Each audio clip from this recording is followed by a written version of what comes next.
Welcome to mini talkies. One ஐடு ஜாக்ஸ். இது வந்து மாலம்பரண்டா இயக்கத்திலேயே நடிப்பிலே வெளிவந்த திரைப்படம். இவர் டைரக்ட் பண்ண ஒரே திரைப்படம் இதுதான். இப்படி அருமையான படத்தை கொடுத்த மாலம்பரண்டா தொடர்ந்து ஏன் டைரக்ட் பண்ணலன்னு சொல்லி நமக்கு ஆச்சரியமாக இருக்குது. கதை ரொம்ப சிம்பிளான கதை தான்.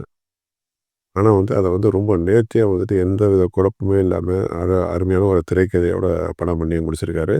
கதை வந்து 1880 நடக்கிற மாதிரி கதை. மெக்சிகோ நாட்டில் நடக்கிற மாதிரி கதையை வச்சுருக்காங்க. 2 நண்பர்கள், அவங்க வந்து வங்கி கொள்ளையர்கள். நண்பருடைய துரோகத்தால் வந்துட்டு இந்த ஹீரோ வந்துட்டு ஜெயில் தண்டனை அனுபவிக்கிறாப்புல. துரோகம் செஞ்ச நண்பனை வந்துட்டு 5 வருஷம் கழிச்சு எப்படி பழி தீர்க்கிறாருங்கிறது தான் கதை உங்களுக்கு.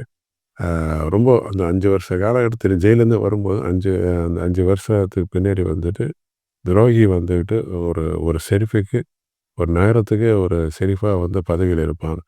இப்போது அந்த மறுபடியும் வந்து 5 வருஷம் கழிச்சு நண்பனை சந்திக்கும்போது பழிவாங்கும் உணர்ச்சியை காட்டாமல் வந்துக்கிட்டு ஏதோ முள்ளால் தான் எடுக்கணும் மாதிரிங்கிற மாதிரி அவனை வந்து எப்படி பழிவாங்கிறாரு. அதேமாதிரி வில்லன் வந்துட்டு இவன் எப்படி நம்மளை வந்துட்டு எப்படியா இருந்தாலும் இவனை அட்டாக் பண்ணுவான் அப்படின்னு சொல்லி அவங்க தற்காப்போடு இருக்கிற அந்த விஷயம்.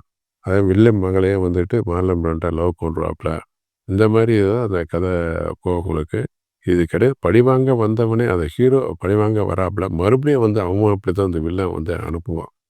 ஒன்று வந்து இவனால் ஜெயில் தண்டனை அனுபவிக்கிறாரு, மறுபடியும் வந்த மறுபடியும் இந்த பழிவாங்க வரும்போது இன்னொரு தடவை வந்து அவன் அப்படி தான் வில்லன் அனுப்புவான்.